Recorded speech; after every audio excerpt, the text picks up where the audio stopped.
ក្នុងនាមជាកូនខ្មែរមួយរូបខ្ញុំពិតជានិយាយថាយើងនិយាយអត់ចេញថាក្នុងនាមជាប្រជាពលរដ្ឋខ្មែរគឺมันអាចទទួលយកបានទេអញ្ចឹងក្នុងនាមជាប្រជាពលរដ្ឋខ្មែរម្នាក់សូមថ្កោលទោសចំពោះការឈ្លានពានដ៏កក្លឿនរបស់ខាងទ័ពសៀមនេះដែលធ្វើឲ្យខូចខាតនៅហេដ្ឋារចនាក៏ដូចជាបាត់បង់នៅអាយុជីវិតប្រជាពលរដ្ឋស្លូតត្រង់បាទជំរាបសួរខ្ញុំបាទឈ្មោះម៉ានសុផាន់ណាខ្ញុំជាក្រុមការងារពូចិនគឺដើម្បីប្រមូលស្បៀងគឺមូលនិធិមួយគឺបង្កើតមូលនិធិមួយដើម្បីប្រមូលស្បៀងយកទៅជួយកងទ័ពជួរមុខតែកំពុងតែប្រយុទ្ធការពារទឹកដីរបស់យើងហើយក្រុមការងារកំពុងតែចងការនេះហើយយកទៅចែកជូនទី1កងទ័ពទី2ជនភេសជ្ជៈដែលរងគ្រោះដោយសារការឈ្លានពានរបស់ចៅសៀមដែលបានឈ្លានពានមកលើទឹកដីកម្ពុជាយើងការរៀបចំស្បៀងនេះគឺពិតជាសំខាន់គឺត្រូវការមែនទែនគឺទី1គឺកងទ័ពជួរមុខគាត់បានកំពុងនឹងតស៊ូយ៉ាងស្វិតស្វាញរីឯយើងជួរក្រោយក្នុងនាមជាកូនខ្មែរគឺมันមានអ្វីជួយក្រៅពីការគ្រប់គ្រងស្បៀងឲ្យបានគ្រប់គ្រាន់ទៅដល់ពួកគាត់ក៏ដូចជាជនភៀសសឹករាប់ម៉ឺននាក់ដែលបានចម្លៀសចេញពីកន្លែងដែល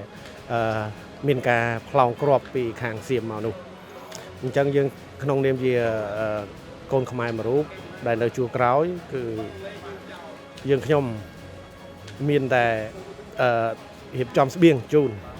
ព្រះកងទ័ពក៏ដូចជាជនភៀសសឹកដែលមានការខ្វះខាតមែនទែនមកទល់ពេលនេះយើងបានចែកចំនួនមុននោះគឺ3ឡានទៅហើយឥឡូវនេះយើងនឹងបន្តទៀតបាទក្នុងនាមជាកូនខ្មែរមួយរូបខ្ញុំពិតជានិយាយថាយើងនិយាយអត់ចេញថាក្នុងនាមជាប្រជាពលរដ្ឋខ្មែរគឺมันអាចទទួលយកបានទេអញ្ចឹងក្នុងនាមជាប្រជាពលរដ្ឋខ្មែរម្នាក់សូមថ្កោលទោសចំពោះការឈ្លានពានដ៏កក្លឿនរបស់ខាងទ័ពសៀមនេះដែលធ្វើឲ្យខូចខាតនៅហេដ្ឋារចនាក៏ដូចជាបាត់បង់នៅអាយុជីវិតប្រជាពលរដ្ឋស្លូតត្រង់ដែលគាត់មិនបានដឹងអីសោះនោះដូចជាកូនក្មេងក៏មិនបានរៀនឃើញតាមវីដេអូคลิปខ្លីៗហើយអញ្ចឹងឃើញទៅគឺប្រទេសយើងគឺប្រទេសទូចមិនមានចិត្តឈ្លានពានទៅលើប្រទេសធំនោះទេអញ្ចឹងសូមឲ្យខាងភាគីថៃគិតឡើងវិញពាក់ព័ន្ធនឹង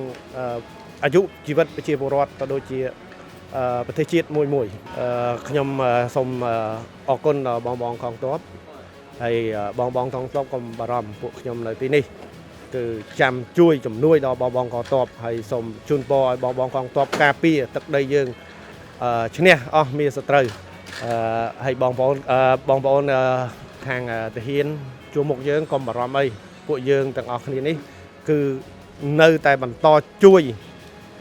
កាលណាក្របនៅតែធ្លាក់ពួកយើងនៅតែបន្តធ្វើសកម្មភាពនេះទាំងអស់នេះដើម្បីជួយទៅដល់បង